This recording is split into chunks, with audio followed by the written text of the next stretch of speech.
नमस्ते शताक्षी जी, बहुत बहुत अभिनंदन है आज आपका इस हमारे वर्चुअल प्लेटफॉर्म के ऊपर। प्यारे साथियों, आप सबकी डिमांड पर बहुत ज्यादा आप लोग याद कर रहे थे शताक्षी जी के सेशन कब होंगे। तो आज शताक्षी जी हमारे बीच में हैं और टॉपिक जो वो लेकर के आई हैं वो है डर, फोबिया, भय। बहुत ही एक मैं कहूँगा कि इस समय में जीवंत एक मुद्दा है। और वर्तमान परिप्रेक्ष्य को देखते हुए कोविड के बाद बहुत सारे लोग जो हैं उनको अपनी जॉब सिक्योरिटी का भय है, कुछ लोगों को अपनी हेल्थ का भय है, कुछ लोगों को फाइनेंशियल का इश्यूज को लेकर के भय है, कुछ लोग रिलेशनशिप को लेकर के इस भय से जूझ रहे हैं। जो स्टूडेंट्स हैं वो अपने एजुकेशन को लेकर के भयग्रस्त हैं। तो प्यारे साथियों, भय होता क्या है, कितने प्रकार का होता है, इससे बचने के क्या उपाय हैं, इन सब को आज जानेंगे शताक्षी जी से। जो साथी नए जुड़े हैं उनको मैं परिचय करवा दूं तो शताक्षी जी लखनऊ उत्तर प्रदेश से हैं। इंटरनेशनल लेवल पर आप आरजे हैं, आपके बहुत सारे फैन फॉलोइंग है। वर्तमान में आप इंस्टाग्राम के द्वारा, सोशल मीडिया के द्वारा लोगों को जागरूक करने का प्रयास कर रहते हैं। इसके साथ साथ एक बहुत ही मंजे हुए वक्ता हैं, एंकर हैं और एक समाज सेवा के क्षेत्र में भी आप अपना योगदान दे रहे हैं।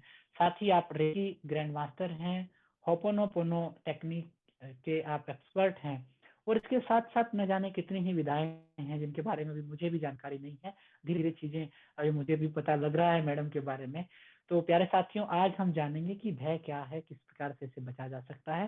ज्यादा समय ना देते हुए मैं मंच पर आमंत्रित करूंगा। शताक्षी जी, आपका अभिनंदन है आज के कार्यक्रम में। मंच आपको समर्पित करता हूँ। Mike over to you. Thank you sir. मेरी आवाज़ क्लियर आ रही है ना? जी जी, बिल्कुल क्लियर आ रही है। आज का टॉपिक फियर। और जब लास्ट मैंने होस्ट किया था तो इस बारे में हमने काफ़ी बात भी की थी। फियर एक एक ऐसा इमोशन है, कहना चाहिए, जिससे हम सब कहीं ना कहीं जूझ रहे हैं, या हमने इसको कभी ना कभी हम सब ने फेस किया है।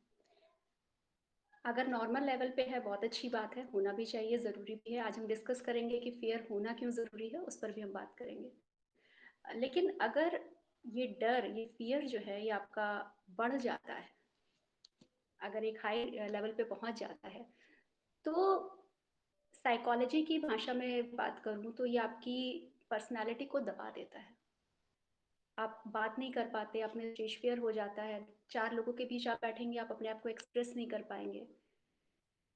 जिस वजह से, जिस चीज़ से आप ट्रिगर हैं, जिस चीज़ की वजह से आप हो रहा है फियर, उसे देखते ही आपके पसीने छूट जाते हैं, आप हाथ पैर आपके कांपने शुरू हो जाते हैं। राइट? तो कई सारी चीज़ें हैं जो आपकी पर्सनालिटी को बहुत दबा देती हैं। आप अपने आप को एक्सप्रेस नहीं कर पाते, आप लोगों से बात नहीं कर पाते। तो बहुत ज़रूरी है कि अपने फियर को फेस किया जाए। और ये कई मामलों में बहुत डिफ़िकल्ट है, कहना बहुत आसान है, फेस करना लेकिन ये थम्स अप नहीं है कि डर के आगे जीत है, इतना आसान नहीं है। बहुत मुश्किल आती है, बहुत आपकी कैपेसिटी लगती है, आपकी हिम्मत लगती है जब आप अपने डर को फेस करते हैं। लेकिन कोशिश करनी पड़ती है, क्योंकि जो भी आपकी कैपेसिटी है, जो आपकी कैपेबिलिटी है, जितना आप कर सकते हैं, आप नहीं कर पाते हैं। अगर आप किसी भी चीज़ को लेकर आपके अंदर डर है, भय है, तो उसी भय पर आज ये सेशन मुझे लगा कि हमें रखना चाहिए, क्योंकि हर एक इंसान कहीं ना कहीं, किसी ना किसी मामले में इस फियर से जूझ रहा है, लड़ रहा है। हाई लेवल पे हो जाता है तो इसे आप फोबिया का नाम दे देते हैं। राइट? लेकिन जब तक आप इसे कंट्रोल कर सकते हैं, या आपको साइकेट्रिस्ट की ज़रूरत नहीं पड़ती है, हम इसे फियर ही कहते हैं। फियर और फोबिया में फ़र्क है, ये ध्यान रखिएगा। फोबिया एक बार आपको हो गया, उसके बाद फिर आपको मदद की ज़रूरत होती है, आप अकेले उस चीज़ को हैंडल नहीं कर सकते। लेकिन जब तक आप फ़ियर को झेल रहे हैं, काफ़ी हद तक आप कंट्रोल कर सकते हैं, बस हिम्मत की ज़रूरत है। राइट? आज इसी टॉपिक पर हम बात करेंगे। और बहुत सारे नेगेटिव पॉइंट्स हैं फ़ियर को, बहुत सारे डर हैं डर को लेकर। लेकिन उसके पहले मैं आपसे, आज का ये सेशन जो है, ये इंटरैक्टिव सेशन होने वाला है, आपके जवाब भी रहेंगे साथ में, तभी मज़ा आएगा। और आंसर्स भी हमें उसी से मिलेंगे। आप बताइए मुझे कि फियर के, डर के फायदे क्या हो सकते हैं? इसके पहले कि हम डर की जो चिंताएं हैं, या डर का जो डर है उस पर हम बात करें, डर के फायदे क्या हो सकते हैं, ये आपसे जानना चाहूंगी। चलिए फटाफट से मैसेज कीजिए। आपको क्या लगता है कि डर के क्या फायदे हो सकते हैं? सिर्फ डर रिस्क लेकर आता है जिंदगी में या फायदा भी लेकर आता है?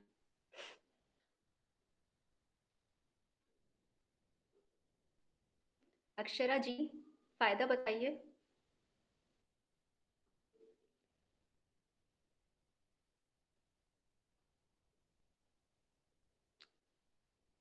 हाँ, बिल्कुल सही है प्रमोद सर।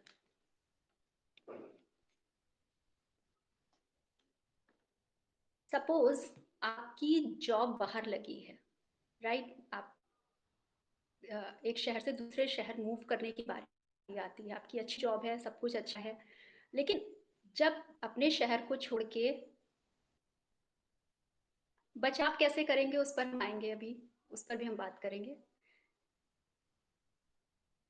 हाँ, फ्लाइट एंड फाइट रिस्पॉन्स ये थोड़ा ऊपर लेवल का हो जाएगा ना ज्योति गुप्ता जी। तो थोड़ा सा पहले हम यहाँ से शुरू करते हैं कि कैसे, जैसे कि प्रमोद सर ने कहा, तो सबसे पहले जब हाँ मैं बात कर रही थी कि आपकी जॉब मान लीजिए किसी दूसरे शहर में लगी है, राइट? अब आपको खुशी भी है कि आपको दूसरे शहर जाना है, आपको अच्छी सैलरी पैकेज मिल रहा है, सब कुछ अच्छा है, लेकिन वहाँ नया शहर है, आप सर्वाइव कैसे करेंगे? खासकर लड़कियों के केस में ये प्रॉब्लम आती है ज़्यादा। सर्वाइव कैसे करेंगे? वहाँ का एटमॉस्फेयर कैसा होगा? लोग कैसे होंगे? अब ये सारी जो चीज़ें आपके माइंड में हैं, इसका मतलब ये नहीं है, ये इसलिए नहीं है कि आप वहाँ ना जाएँ या आप उस मैं ये नहीं कहूँगी कि आप वहाँ से अपने कदम पीछे खींच लें, क्योंकि आपको मौका मिला है और उस मौके को आपको जीना है। वो आपकी लाइफ का एक बहुत बेहतरीन एक्सपीरियंस भी होगा, लेकिन जो डर आपको लग रहा है इस वक़्त, वो भी गलत नहीं है, ठीक है?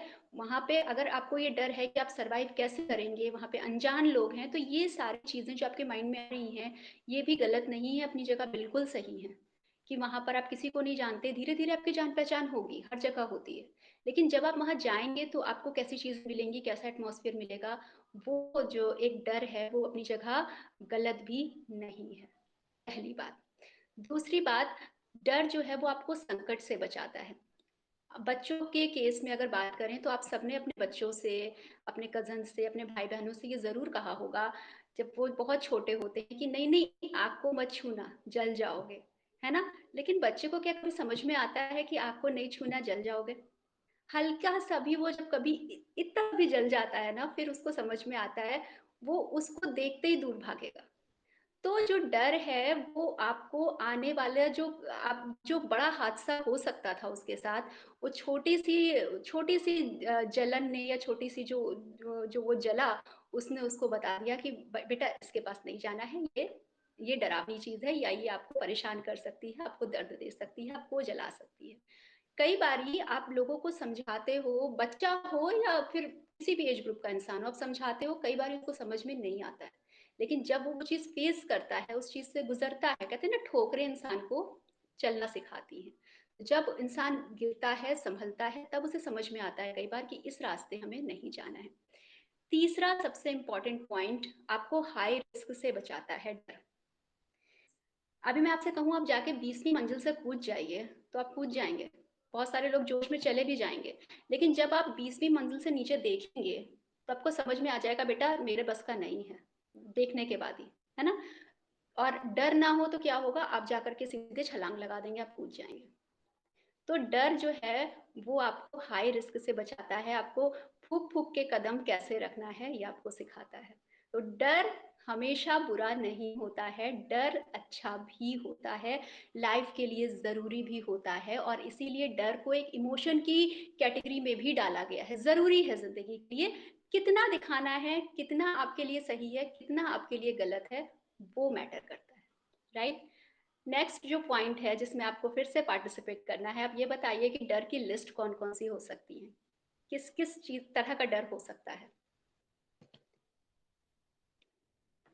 हमने ये लास्ट में किया भी था एक बार, जब मैंने आपसे पूछा था कि सबसे ज़्यादा जो डर है वो किस चीज़ का हमें होता है? वहीं पर तो ऐसे ही और आपने बहुत सारे जवाब दिए थे उस दिन। नमस्कार आशुतोष जी, बताइए, डर किस-किस तरह का हो सकता है?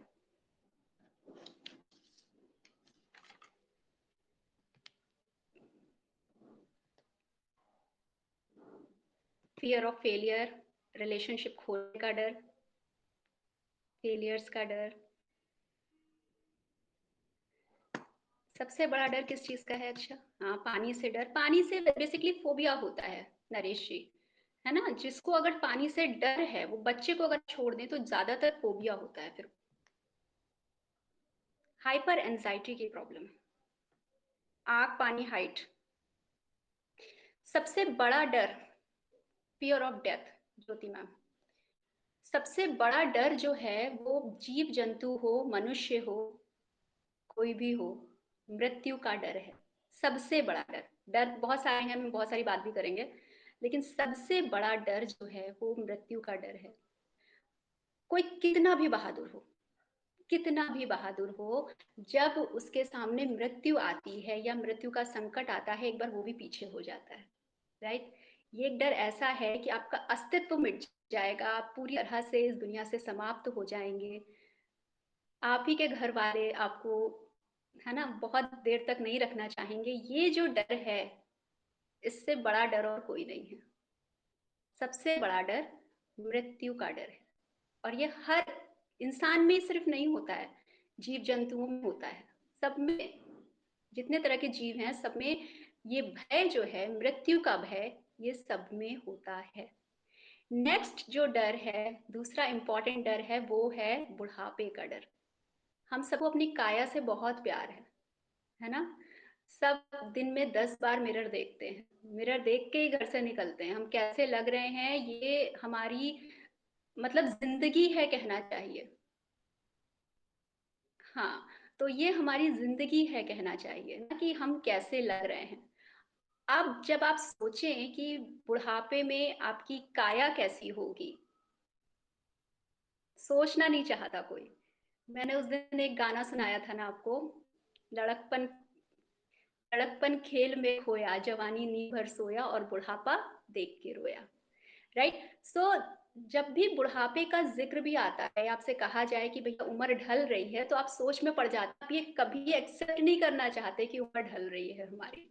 ये जो फियर है आपका, बुढ़ापे का फियर, ये दूसरा बहुत बड़ा फियर है, जिसे कोई भी जल्दी फेस करना नहीं आता। इंसान आजकल तो और मजेदार कहता है, बुढ़ापा आने से पहले मर जाए तो अच्छा है ना, वो सिचुएशन ना आए तो अच्छा है। तो ये आपका दूसरा डर है। तीसरा डर जो इम्पोर्टेंट है, यस ऑफ कोर्स, हेल्थ का डर। कोई भी नहीं चाहता कि उसकी सेहत खराब हो। और जैसा कि हम कहते भी हैं कि अगर आपकी सेहत सही है तो आप सब कुछ अपनी जिंदगी में कमा लेंगे। जितना कुछ भी खो दिया है सब आप कमा लेंगे, लेकिन अगर सेहत एक बार खराब हो गई तो उसे कमाना मुश्किल होता है। अगर आप ही बिस्तर पे पड़े हैं तो फिर आप, है ना, कुछ नहीं कर सकते। और अ, जब आप बेड पे होते हैं तो एक टाइम ऐसा आता है कि आपके कितने भी अपने हों, थक जाते हैं आपसे। जीवन का सत्य है, जीवन का सत्य है। आपसे बहुत लोग प्यार करते होते हैं, आप चाहते कि वो कभी सोच भी नहीं सकते कि आप उन्हें छोड़ के जाएं, लेकिन कहते हैं ना, ईश्वर एक सिचुएशन ऐसी ला देता है कि इंसान, वो सिचुएशन आती है। ये सच है कि इंसान कहता है कि भगवान अब इसे उठा ले। राइट। सो हेल्थ बहुत इंपॉर्टेंट है। जब तक आपकी सेहत सही है, सब सही है, सब आपके कंट्रोल में है। जिस दिन सेहत खराब हो गई, आपने बिस्तर पकड़ लिया और वो बीमारी लंबी हुई, वो फीवर आया उतर गया वाला नहीं, लंबी हुई, तो आपके अपने भी आपसे थक जाते हैं, आप खुद भी थक जाते हैं अपने आप से। तो तीसरा डर आपकी बीमारी का डर, आपकी हेल्थ इश्यूज का डर।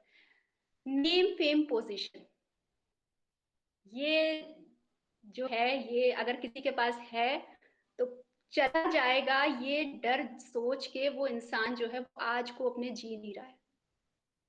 मतलब उसको ये डर है, ये पैसा चला गया तो क्या होगा। पैसा रखा है, उसको इस बात की चिंता नहीं है कि वो इसको यूटिलाइज कैसे करेगा। उसको चिंता इस बात की होती है कि पैसा अगर चोर चुरा ले गए तो क्या होगा, मेरा नेम फेम, मेरी पोजीशन जो है वो किसी और ने ले ली तो क्या होगा। आपको पता है, लोग मैंने ऐसे देखे हैं जो छुट्टियां नहीं लेते हैं कि कहीं ऐसा ना हो एक दिन कोई उनके हिस्से का काम करे, फिर बॉस को उनका काम समझ में आ जाए और उनकी छुट्टी हो जाए, मतलब उनकी कोई पूछ ना रहे।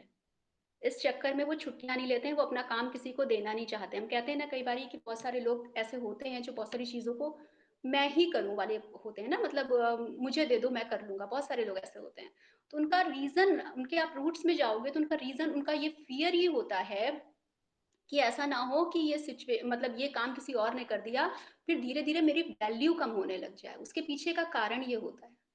तो वो अपनी वो पोज़ीशन छोड़ना नहीं चाहते। उसके चक्कर में वो इतना बर्डन लेते रहते हैं, इतनी हेडेक ले लेंगे, लेकिन वो पोज़ीशन नहीं छोड़ेंगे अपनी, कि कहीं कोई और उसको जो है हैंडल ना करना शुरू कर दे और ऐसा ना हो मुझसे बेटर हैंडल करना शुरू कर दे। एक्सेप्ट नहीं करेगा वो बंदा, लेकिन उसके पीछे का जो कारण है, जो वजह है, वो यही होता है। और प्रमोद सर ने बताया था थोड़ी देर पहले रिलेशनशिप खोने का डर। यस, ये बहुत आज के यूथ का जो है वो बहुत बड़ा रीज़न है। आप देखेंगे कि बहुत सारे लोग प्रपोज़ नहीं करते एक दूसरे को इस डर से कि कहीं रिजेक्ट ना हो जाए, कहीं रिजेक्शन ना मिल जाए, या अगर वो रिलेशनशिप में है तो वो इतने पॉसेसिव हो जाते हैं कि कहीं ये बंदा जो है ये मुझे छोड़ के ना चला जाए। ये डर, और ये जो डर है यही बेसिकली कारण बनता है उनके अलग होने का, क्योंकि एक स्पेस हर इंसान को चाहिए, और जब वो स्पेस नहीं मिलती है, आप उस पर हावी होते हो, कोशिश करते हो, आपका डर है, बट अगला इंसान फिर आपसे दूर भागना शुरू करता है। तो ये जो है रिलेशनशिप खोने का डर या फिर रिजेक्शन का डर, रिलेशनशिप में रिजेक्ट होने का डर, ये 2 डर भी बहुत ज़्यादा आज के टाइम पर बहुत कॉमन है, और आज के टाइम पर बहुत लोग इसको फेस कर रहे हैं। इसका परिणाम ये होता है रिजेक्शन का डर जिनको होता है खासकर, उनका फिर कोई और उसको ले जाता है, वो प्रपोज़ कर देता है और आप सोचते रह जाते हो। तो ये आज के यूथ के लिए ये बहुत ही कॉमन डर है, जिस पर जो है जिसको समझना और जिसको फेस करना बेसिकली बहुत ज़रूरी है, राइट? और ये रिजेक्शन का डर ये सिर्फ रिलेशनशिप में नहीं आता है, ये पूरा एक ये भी टॉपिक है कि रिजेक्शन का डर भी ये बचपन से शुरू होता है। जब आपकी पर्सनैलिटी दबनी शुरू होती है ना बच्चे की, जिसको पर्सनैलिटी दबी नहीं है, जो ओपन है, वो अपनी हर बात कहने का दम रखता है। लेकिन जिसकी पर्सनैलिटी कहीं न कहीं डिस्टर्ब है, उसको ये डर रहता है कि कहीं रिजेक्ट हो गए, क्योंकि सिखाया पेरेंट्स ने वही है, बेटा सफल होना है ना? और जब ये प्रॉब्लम आती है, उसको ये सिचुएशन दिखाई देती है कि यहाँ पे फेलियर्स मिल सकते हैं मुझे, तो जो है उसको प्रॉब्लम शुरू होती है, और फिर इस डर से वो रिजेक्ट ना हो जाए, इस डर से वो अपनी कई बातें अनकही रखना शुरू कर देता है, वो कहता नहीं है। तो रिजेक्शन और रिलेशनशिप में फेलियर्स, ये बहुत इंपॉर्टेंट डर है। एक और डर आता है, हम आमतौर पे देखते हैं, खासकर लड़कियों में और उनकी मदर्स में ये डर होता है, शादी को लेकर डर। भई नई फैमिली में बच्चे को जाना है, तो मदर्स को अक्सर इस बात की चिंता बहुत रहती है कि पता नहीं कैसा ससुराल मिलेगा, कैसा मेरी लड़की रहेगी। ये चिंता जो है, ये उनकी इस लेवल तक कभी-कभी बढ़ जाती है कि उनको हेल्थ इश्यूज़ होने शुरू हो जाते हैं। लड़कियों को भी इस चीज़ का डर रहता है कि भई अभी तक इतनी आज़ादी रही है, अब एक फैमिली में जाना, सर्वाइव करना, एक घर में जाके अलग रहना, तो वो डर है ना, वो भी बढ़ते-बढ़ते एक एक डर बन जाता है। कई लोगों को ये भी फ़ोबिया बन जाता है, और मदर्स के साथ ख़ासकर ये सिचुएशन ज़्यादा होती है। उनको लगता है कि मेरा बच्चा जो है वो कैसे रहेगा। मदर्स के साथ अपने बच्चों को, बॉयज़ के साथ भी उनको ये प्रॉब्लम होती है कि अगर बच्चे को दूसरे शहर जाना है, तो भी उन्हें ये प्रॉब्लम शुरू हो जाती है, कैसे खाएगा, कैसे रहेगा, कैसे रहेगा।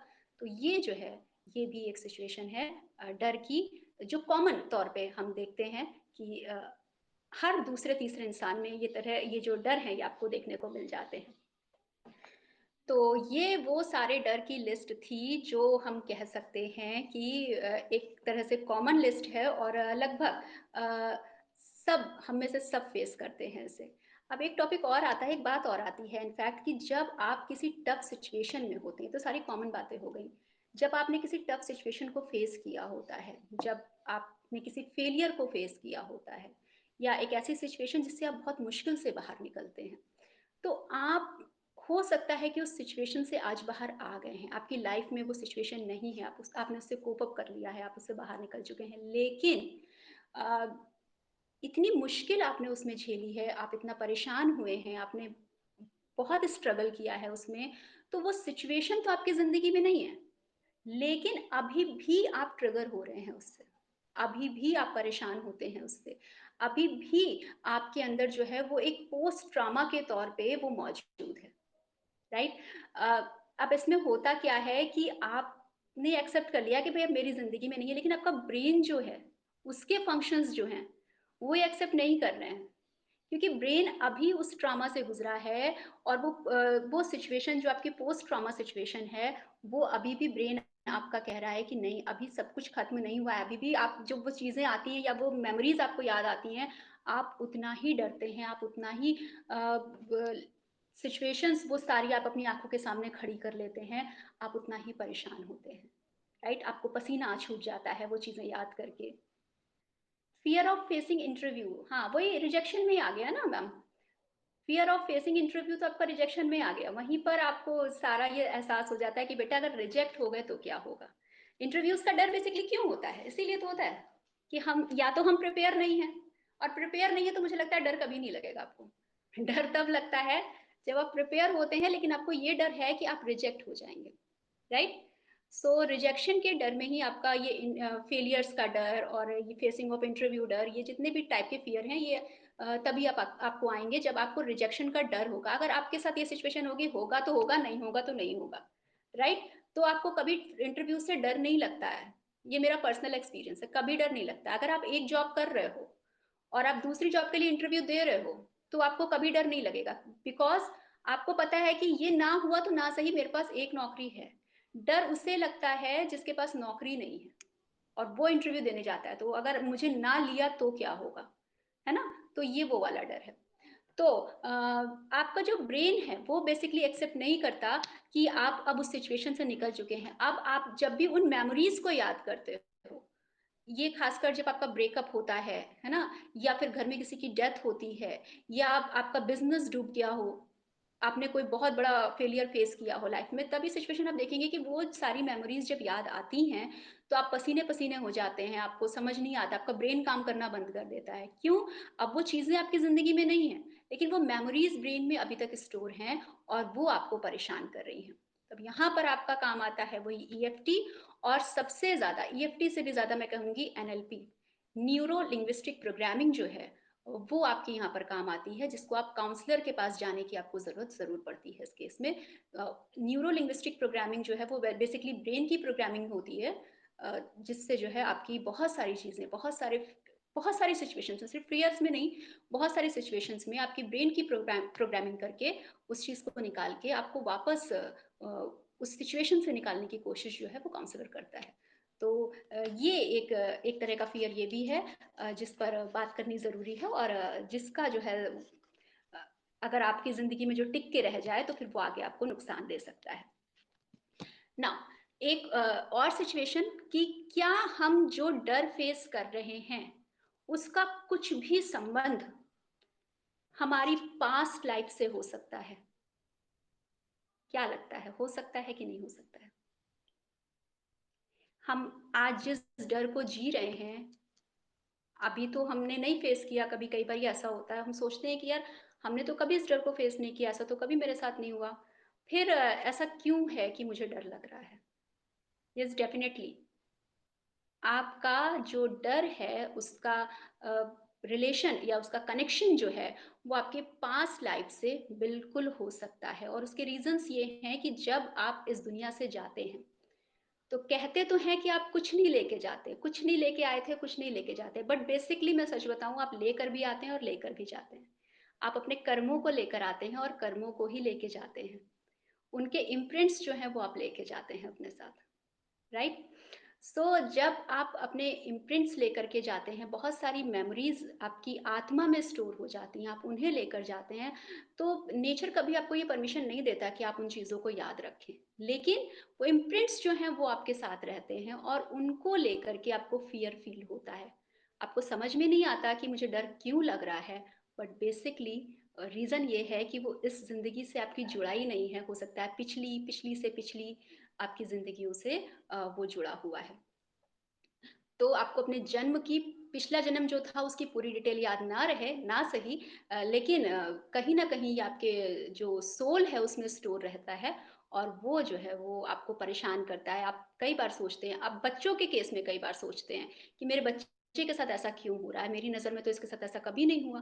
लेकिन उसका रीज़न यही है कि जो वो लेकर आया है ना, वो कहीं न कहीं स्टोर है और वो उसको परेशान कर रहा है, वो दिक्कत दे रहा है उसको, उसकी वजह से उसके अंदर डर है, राइट? सो कई बार इस सिचुएशन के लिए, अब यहाँ पर एक पॉइंट और मैं अभी याद आया मुझे तो मैं बोलूंगी, इस सिचुएशन के लिए लोग अब मदद ले रहे हैं पास्ट लाइफ रेग्रेशन थेरेपी की। है ना? आप में से बहुत लोगों ने ये नाम सुना होगा। एक शो आता था राज पिछले जन्म का, उसके बाद लोगों को ये जो भूत चढ़ा है, ये बिल्कुल भी सही नहीं है।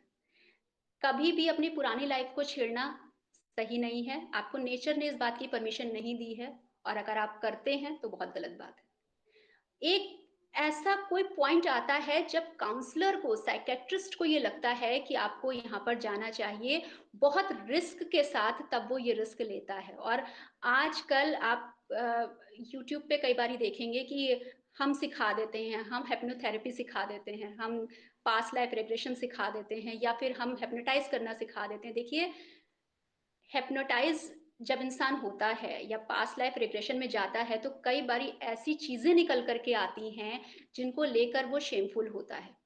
कई ऐसी चीजें हैं जिनकी वजह से बहुत, जब वो थक जाता है तब वो इन सब चीजों का सहारा लेता है और आजकल दिखाते हैं नहीं मुझे बहुत फायदा हुआ है, आप भी आइए करिए।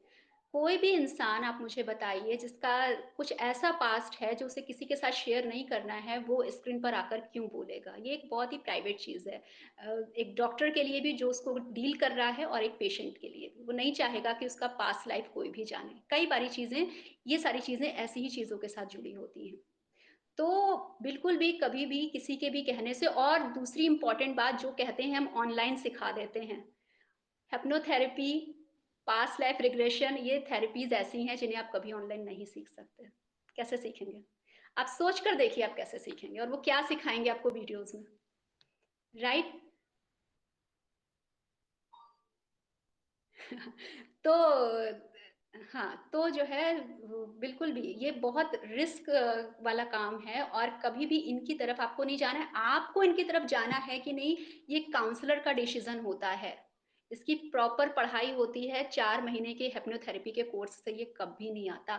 साइकोलॉजी का जो पीएचडी लेवल का काउंसलर है, उसके साथ ही आप ये सब कर सकते हैं। आप ये नहीं कि 4 महीने का कोर्स किसी ने करवा दिया और आपने भी कर लिया या किसी ने करा है और आपने जाके उसको सर्टिफ़िकेट के तौर पे जॉइन कर लिया। अपनी पास्ट लाइफ़ को कभी मत छेड़िएगा, कभी भी नहीं। ये काउंसलर का डिसीज़न है कि आपको ज़रूरत है कि नहीं, आपको नहीं पता कि आपको ज़रूरत है कि नहीं, राइट? सो ये डर जो है, ये ज़िंदगी डरा दे आपकी, वो वाला काम हमें नहीं करना है। सो हम बात कर रहे थे कि हाँ, हमारे पास्ट लाइफ से ये जुड़ा हो सकता है और जेनेटिकली भी ये ट्रांसफ़र होता है। अगर पेरेंट्स को किसी चीज़ से डर है, तो वो अपने बच्चों को भी ये देते हैं। कैसे? जब आपको किसी चीज़ से डर है, तो आप उस सिचुएशन में कैसा रिस्पॉन्स देते हैं, बच्चे आपसे ही सीखते हैं। है ना? बच्चे आपको देख रहे हैं, आपसे सीख रहे हैं कि आप किस सिचुएशन में कैसे रिएक्ट कर रहे हैं और वो भी फिर वैसे ही रिएक्ट करना। बच्चे माँ-बाप के नक्शे कदम पे ही चलते हैं। क्यों कहते हैं? सिर्फ़ अच्छाई के लिए नहीं कहते। इसीलिए पेरेंट्स से कहा जाता है कि उन्हें एक-एक कदम जो है वो फूँक-फूँक के रखना है अपने बच्चों के आगे, राइट? सो जैसा आप रिएक्ट करते हैं, वैसा बच्चे ऑटोमैटिक कई सिचुएशंस में करना शुरू कर देते हैं। उन्होंने एक्सपीरियंस नहीं किया होगा, फिर भी वो रिएक्ट करना शुरू कर देते। तो पेरेंट्स भी अपने बच्चों को काफ़ी हद तक अपने डर जो है वो सौंपते हैं और इसलिए भी डर को फेस करना ज़रूरी हो ज़रूरी हो जाता है। अब बात आती है कि डर का सामना आखिर क्या होता है? डर का सामना हम कैसे करेंगे और डर का सामना होता क्या है? सबसे पहले आपको ये रियलाइज़ करना है कि भई मुझे इस चीज़ से डर है। जनरली लोग एक्सेप्ट नहीं करते कि मुझे डर लगता है। सब बहादुर हैं, सब बहुत पहुँचे हुए खिलाड़ी हैं, कोई जल्दी एक्सेप्ट नहीं करेगा कि मुझे इस चीज़ से डर है। वो कॉकरोच की बात अलग है, अदरवाइज़ कोई एक्सेप्ट नहीं करता बड़ी सिचुएशंस में कि मुझे इस चीज़ से डर है। तो सबसे पहले तो आपको ये एक्सेप्ट करना है कि आपको इस चीज़ से या फलानी सिचुएशन से आपको डर लगता है, राइट? अब ये कैसे करेंगे? सबसे पहले जब आपने ये एक्सेप्ट कर लिया, आपको समझ में आ गया कि मुझे डर लगता है या जब ये सिचुएशन मेरे सामने आती है, तो मुझे इससे डर लगता है। अब आपको करना ये है कि सबसे पहले उसका रीज़न खोजना है। मुझे डर क्यों लगता है ना? किसी भी चीज़ से अगर डर लगता है, तो क्यों लगता है? आग से डर लग रहा है, तो क्या आपको ये लग रहा है कि आग आपको जला देगी? या आपके सामने कोई मेमोरी आ रही है कि आपको लग रहा है कि जलाया था? हाइट से डर लग रहा है, तो क्या आपको लग रहा है किसी ने आपको फेंक दिया था या आपको लग रहा है कि आप गिर जाएँगे या आपकी साँस रुकने लग रही है? क्या होता है? मतलब क्यों लगता है आपको डर? सबसे पहले आपको ये रियलाइज करना जरूरी है एक्सेप्टेंस के बाद कि मुझे ये डर लगता क्यों है, फिर मुझे कब डर लगता है या कब कब डर लगता है। जब वो सिचुएशन वो ट्रिगर आपको कर रही है, आपको तब डर लग रहा है, आप आग का नाम सुन रहे हैं तभी भी आप डरने लग जा रहे हो। ऐसा कब होता है कि आपको डर लगता है किस जिस भी चीज से, मैं आग का एग्जांपल दे रही हूँ, आपको जिस भी चीज से डर लगता है, आपको ये समझना पड़ेगा कि मुझे इस चीज से डर कब कब लगता है। वो आग जली आपके सामने तब आप घबरा गए, आप आग का नाम सुनते ही घबरा गए, आप आग की फोटो देखते ही घबरा गए, पिक्चर में आग लगी आप घबरा गए। तो क्या सिचुएशंस हैं, क्या ट्रिगर्स हैं जिनकी वजह से आपको ये डर फील होता है, राइट? तो पहला रीजन और दूसरा आपका क्या बोला मैंने, व्हेन, मतलब कि कब आपको डर लगता है, राइट? तीसरा रिएक्शन, आपका रिएक्शन क्या होता है जब आपको डर लगता है? पसीना छूट जाता है, आप घबरा जाते हैं, आप आंखें बंद कर लेते हैं, आपकी बोलती बंद हो जाती है, आप कुछ बोल नहीं पाते, आप रिएक्ट नहीं कर पाते, हाथ पैर आपके कांपने लगते हैं, राइट? सो क्या क्या होता है, आपका रिएक्शन क्या होता है जब वो डर की सिचुएशन आपके सामने आती है? किस तरह से आप उस सिचुएशन में रिएक्ट करते हैं, राइट? अब सबसे इंपॉर्टेंट बात, अब आपको लगाना है प्रॉफिट एंड लॉस यहाँ पे। ये देखिए कि जब वो सिचुएशन या वो इमेज या वो ट्रिगर आपके लिए आया जिस पर आपको डर लगा, उससे आपका कुछ नुकसान हुआ, कुछ फायदा हुआ या कुछ भी नहीं हुआ। ये समझना, एनालाइज करना बहुत जरूरी है कि, और क्या एनालाइज, प्रॉफिट एंड लॉस, कि मुझे कुछ फायदा हुआ इस डर से या मुझे कुछ नुकसान हुआ इस डर से, ये एनालाइज करना बहुत जरूरी है। तो जब आप ये सारी लिस्ट बना रहे हैं कि रीजन और व्हेन और एनालाइज कर रहे हैं, तो अब सब चीजें आप एक पेपर पे लिखते जाइए कि आपके साथ कब कब कैसे कैसे क्यों क्यों क्या क्या चीजें हो रही हैं, राइट? उसके बाद आप बनाएंगे स्ट्रैटेजी कि ठीक है, मुझे, आपने डिसाइड कर लिया कि भाई मुझे डर लगता है, मुझे इस सिचुएशन में लगता है, ये प्रॉफिट ये लॉस है मेरे डर के। आप, मुझे इस डर को फेस करना है, आपने ठान लिया। लेकिन फेस करना है कह के फेस तो नहीं हो जाएगा।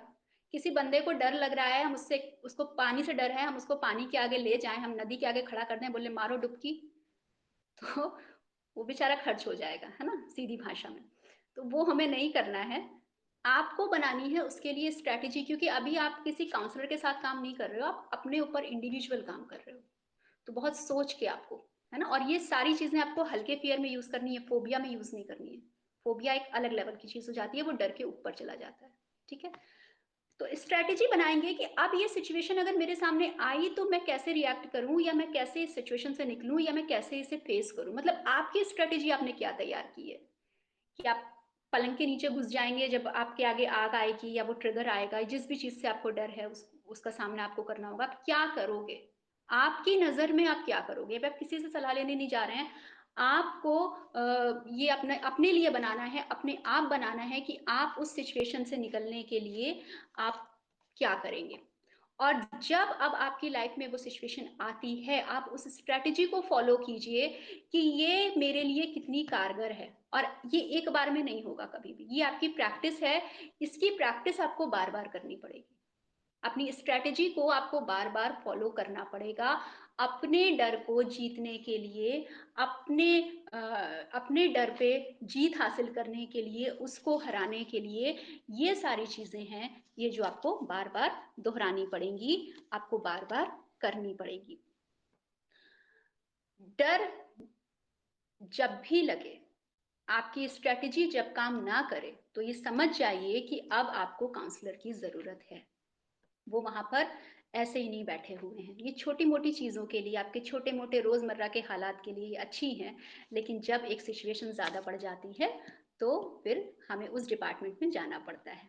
वहां पर होती है आपकी फिजिकल, इमोशनल, और अभी हम स्पिरिचुअल हीलिंग की बात करेंगे जिस पर आप भी काफी हद तक काम कर सकते हैं। तो जब आपकी तीनों हीलिंग मिलकर वर्क करती हैं, तब ये आपके लिए आपके डर पर आपकी जीत की वजह बनती है, राइट? तो जब ये समझ में आ जाए कि अब हम अकेले हैंडल नहीं कर सकते, अब हमसे अकेले हैंडल नहीं होगा, तो आपको जाना पड़ता है काउंसलर के पास, साइकेट्रिस्ट के पास, साइकोलॉजिस्ट के पास। आपको जाके मदद मांगनी है, आपको अपनी बात पूरी तरह से बतानी है, डरना घबराना या छुपाना नहीं है।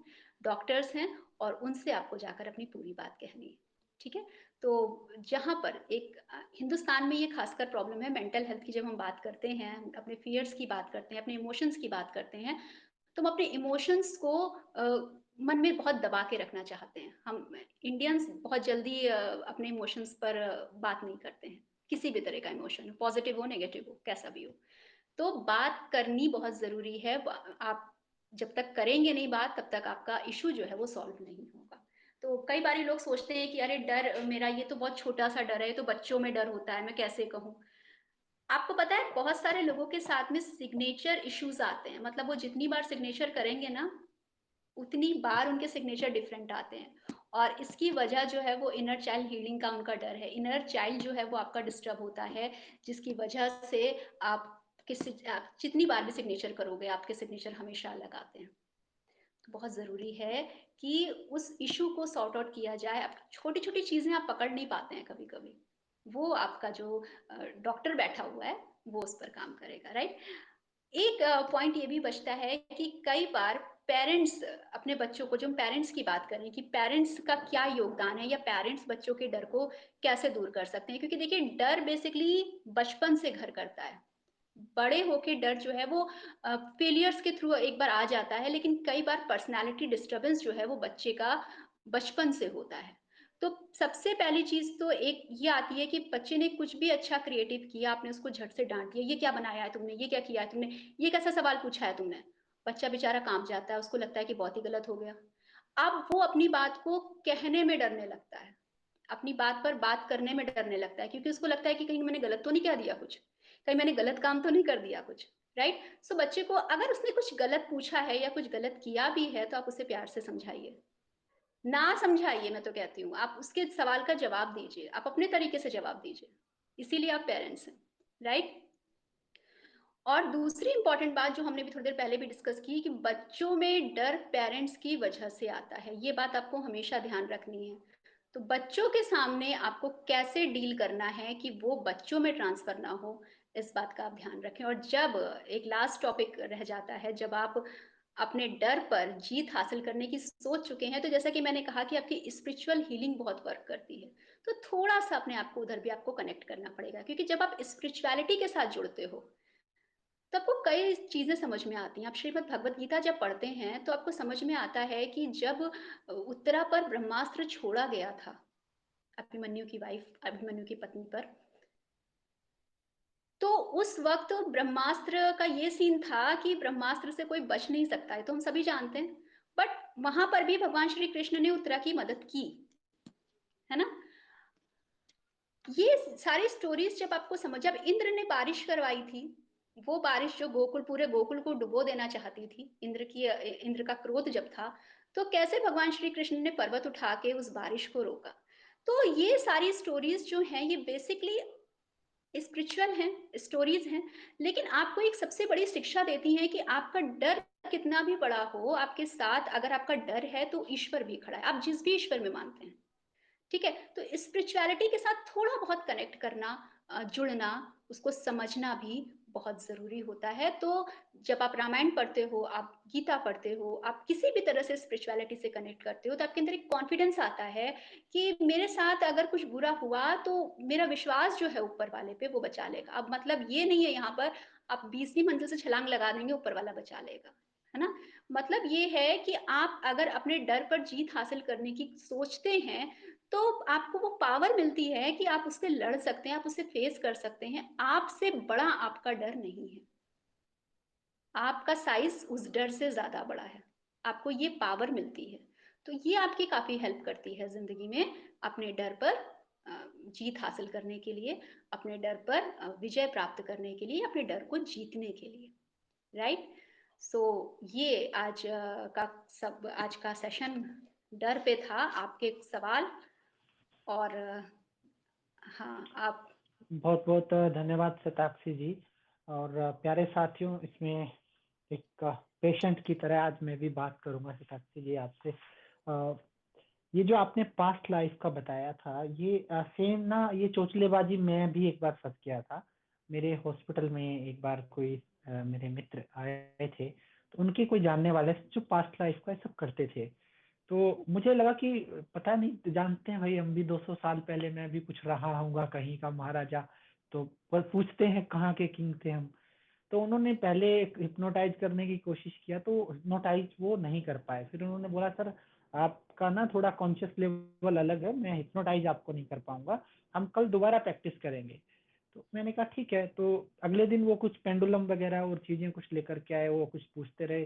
तो वो सब चीजें होने के बाद भी उन्होंने बोला कि सर मैं कर नहीं पा रहा हूँ आपको, शायद आप थोड़ा सा लॉजिकल बंदे हैं या आपका बैकग्राउंड डिफेंस का था, तो इस वजह से आपको शायद हो नहीं रहा। लेकिन उस दिन के बाद से बेवकूफ नहीं मेरे, बना पा रहे थे आपको।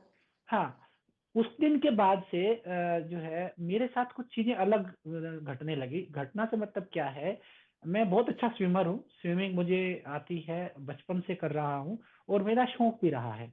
और इवन जब हम ट्रेनिंग में थे, कमांडो स्कूल में थे, तो उस दौरान हमारी एक ट्रेनिंग होती है, उसमें हमें हाथ पैर बांध के पानी में डाला जाता है कि अगर आप कभी दुश्मन के देश में पकड़े गए या फंस गए तो उस दौरान आपको कैसे सरवाइव करना है।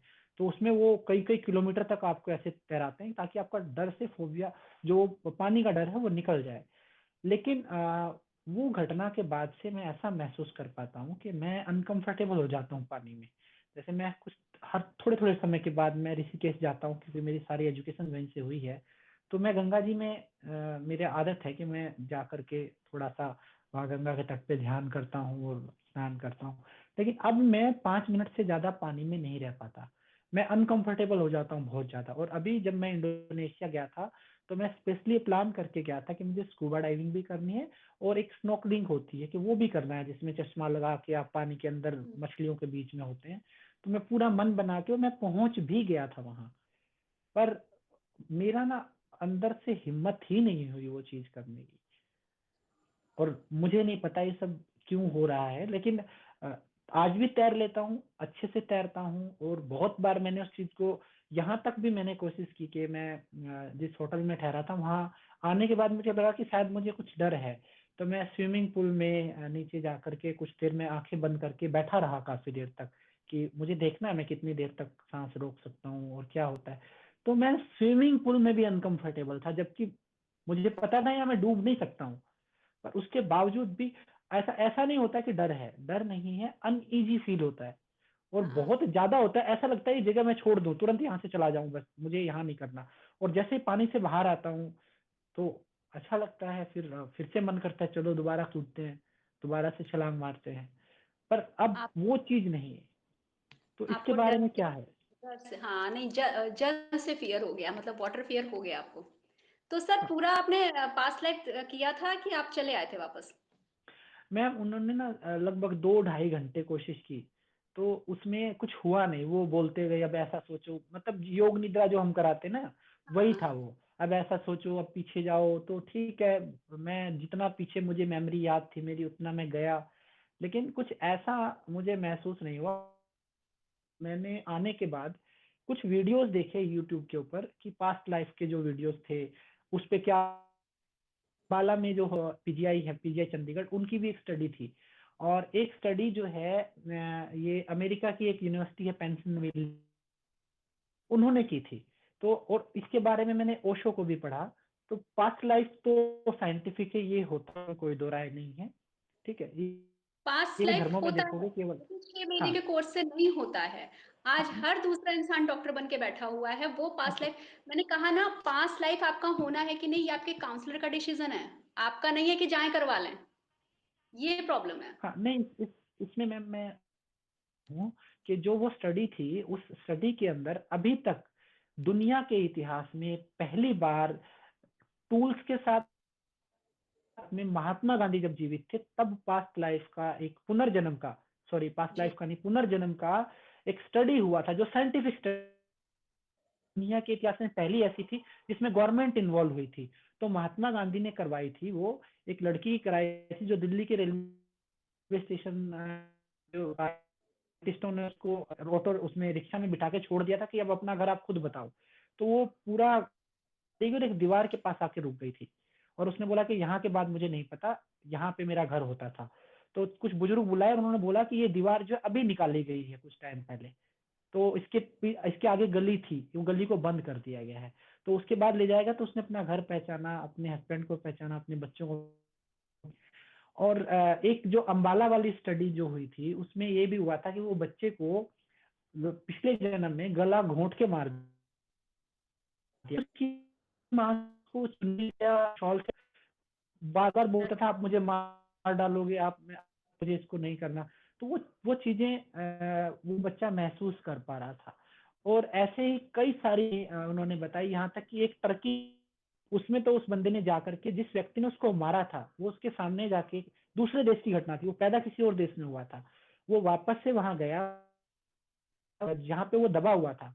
उसने कहा कि ये भी बता दिया कि यहाँ पे मेरी बॉडी है और जिस चीज से मुझे मारा गया था वो चीज वहां पे दबी हुई है। होने के बाद उस व्यक्ति के सामने भी गया कि इसने मुझे मारा था। तो ये बहुत ही एक अद्भुत चीज है, इस पे बिलीव है। और कई सारी स्टडी पेपर पढ़ डाले, पर मेरे लिए एक समस्या आके खड़ी हो जाती है कि मैं स्विमिंग को बहुत पसंद करती, फिटनेस और स्विमिंग, हाइकिंग, ट्रैकिंग, ये सब मुझे बहुत पसंद है। पर अब मैं नहीं कर पाता। ऐसा नहीं स्विमिंग नहीं कर, मुझे पानी से डर शुरू हो गया है कि पता नहीं क्यों। और कुछ मेरा डर बढ़ा भी, क्योंकि अभी कुछ दिन पहले भारती दीदी शायद यहाँ पे होंगे, मेरी कुंडली देखी थी और उन्होंने मुझे कहा कि भैया आपको ना जल से सतर्क रहना है, आपकी जो मृत्यु होगी वो जल के हिसाब से। तो तब के बाद से भी मुझे ऐसा लगने लगा कि शायद मेरे किसी सबकॉन्शियस ब्रेन में शायद ये चीज, हालांकि मैं उसको तोड़ने के लिए प्रयास कर रहा हूँ, पर अनईजी होता हूँ मैं। आई डोंट नो इसके लिए क्या करना चाहिए, आपका क्या सजेशन है वो मैं। सर जैसा कि हमने बात किया, पहले तो स्ट्रेटेजी बनाई है क्योंकि आपका डर अभी शुरू हुआ है, अभी इतना हाई नहीं है। आप जैसे कि आपने कहा कि आप जाकर अंदर अनकंफर्टेबल हो जाते हैं, ऐसा नहीं है कि पैर डालते ही आपको डर बैठ जाता है कि नहीं जाना नहीं, ऐसा तो नहीं है ना। देखो, तो अभी नहीं उतना बिल्कुल ज्यादा नहीं। हाई नहीं है कि आपको किसी काउंसलर की या आगे का सोचने की जरूरत पड़े। तो पहले धीरे धीरे उस डर को हटाइए, ठीक है। अपनी एक स्ट्रेटेजी बनाइए कि आप कैसे उसे इसमें फेस करेंगे, आप क्या करेंगे उसके एक लिए। एक चीज और मैं और दूसरा, करता हूँ मैम, जैसे जब जी, हम ट्रेनिंग में थे तो तब हाथ और पैर बांध दिए जाते थे, एक हाथ खोलते थे खाली। तो उस हम्म, एक हाथ से आपको, उसी से तैरते तैरते ही आपको नाश्ता करना है, तैरते हाँ। तैरते ही आपको अपना हाथ है, और उसी से। तो मैंने ना वो चीज दोबारा करने की कोशिश की। तो मैंने अपने पैर बांधे और हाथ को खोल के रखा। तो मैं तैर नहीं था कि नहीं तैर पाया, लेकिन मुझे इतना अनईजी फील हो रहा था, मुझे लगा था बस निकल लो यार, क्यों करना है हाँ, नहीं वो माइंड में फिक्स हो वो गया चीज, है, तुम्हारा माइंड प्रोफेशन में चेंज हो फिक्स हो गया। गया। हाँ, लेकिन फोबिया नहीं है सर, फोबिया नहीं फोबिया है, नहीं ये है। सिर्फ डर है, ठीक है। डर और फोबिया में फर्क होता है। अभी फोबिया नहीं है तो अभी आप अपने लेवल पे, इंडिविजुअल लेवल पे इससे डील कर सकते हैं, राइट। और जैसा आप बता रहे हैं कि बिल्कुल लगे हुए हैं कि किस तरह से हम वापस से स्विमिंग कर पाए, तो डेफिनेटली आप कर पाएंगे। आप पहले एक बार स्ट्रेटेजी बना के देखिए। स्ट्रेटेजी कभी भी एक बार में नहीं काम करेगी, ये भी मैं बता दूं आपको। आप 3-4 बार अपने लेवल पे करके देखिए, फायदा मिलता है कि नहीं मुझे बताइए। एक आप सोचिए मैम, कि आपको कैसे हैंडल करना है। हाँ इसी बताइए। में जैसे हम जब फोर्स में थे मैम, तो हमें ना पैराशूट से जंप करना होता है, क्योंकि मैं ऐसी, हम्म, मेरी जो यूनिट थी वो पैरा हम्म, कमांडो होते हैं, तो वो जंप ही करते हैं, हमारा हर 6 महीने में जंप होता है। तो उनमें 3 जंप हम दिन में करते हैं। तो वहां पे कई बार क्या होता है, जब कभी आपका पैराशूट माल फंक्शन कर जाता है, नहीं खुलता है, तो बंदा जब 35 गिरता है तो वो गड्ढा बन जाता है वहां पे। और हम्म, मतलब आप उसको उठाओगे तो सारी हड्डियां उसकी टूट जाती हैं, इकट्ठा हो जाएगा, मतलब तरबूज की तरह से। तो वो सिचुएशन ना 2-3 दफा मतलब मेरी ड्यूरिंग सर्विस ऐसी हुई कि वो हुआ। तो होता है फौज का कि पूरी यूनिट को वो वापस से जंप करवाते हैं, ताकि भाई वो डर दिमाग से निकले।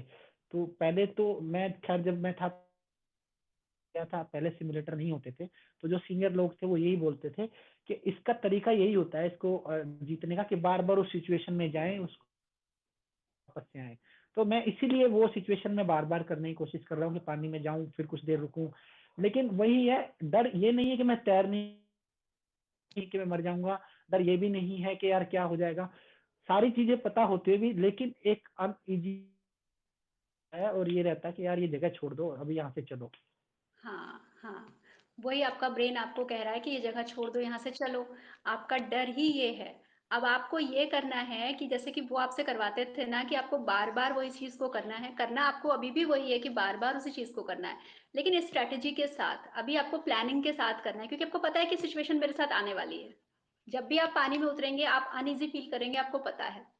लेकिन इस बार जब अनईजी फील होगा तो आप क्या करेंगे, आपको ये हैंडल करना है, इस पर काम करना है कि आपके, अगर इस बार आप गए और आपको वापस से अनईजी फील हुआ तो आप क्या करेंगे। आपको इस स्ट्रेटेजी के साथ पानी में उतरना है। वो आपको पहली बार दूसरी बार में आपकी प्लानिंग के बाद भी अनईजी फील होगा, लेकिन धीरे धीरे धीरे धीरे आप उससे निकलेंगे ना। अभी भी आपको वही, आपको बार बार वो सिचुएशन फेस नहीं करेंगे तब तो वो डर बन गया आपका, वो आपको जाने ही नहीं देगा पानी में। आपको अभी भी उससे निकलने के लिए एक प्लानिंग करनी पड़ेगी कि भाई, होता है ना कि भाई शेर आएगा तो हम आग को लेकर के, एक बार शेर आया हमारे पास में कोई इंतजाम नहीं है, लेकिन दोबारा जब हमें पता है कि इस इलाके में बार बार शेर आता है तो हम आग का इंतजाम रखते हैं कि भाई आएगा तो उसको भगाएंगे, है ना। तो एक अब जब शेर आए तो आग में भी आप उससे डील नहीं कर पाएंगे सर, क्योंकि थैंक यू। डर है कि ये मुझे खा जाएगा। बट थैंक धीरे यू। धीरे धीरे धीरे जब जान पे बन आती है तो इंसान वहां भी हैंडल करना, जब रोज शेर निकल रहा है उस इलाके से और आपके पास आग है तो धीरे धीरे आप देखेंगे लोग हैबिचुअल हो जाते हैं। वही नीति यहाँ काम करती है, उसी स्ट्रैटेजी से आपको चलना है, बट आपको अपनी प्लानिंग अभी इंडिविजुअल लेवल पे खुद करनी है। हाँ, नहीं होता है, बार बार ट्राई करने के बाद भी नहीं होता, ये ज्यादा अनईजी फील होता है तो आगे नहीं बढ़ना है, फिर रुक जाइए। ये नहीं कि हम कर ही लेंगे, ये वाला काम नहीं करना। Thank you so much. मैं कोशिश करूंगा कि इस सिचुएशन को जल्दी डील कर पाऊँ। और प्यारे साथियों, से कोई साथी प्रश्न करना चाहता है तो आप सीट के लिए रिक्वेस्ट कर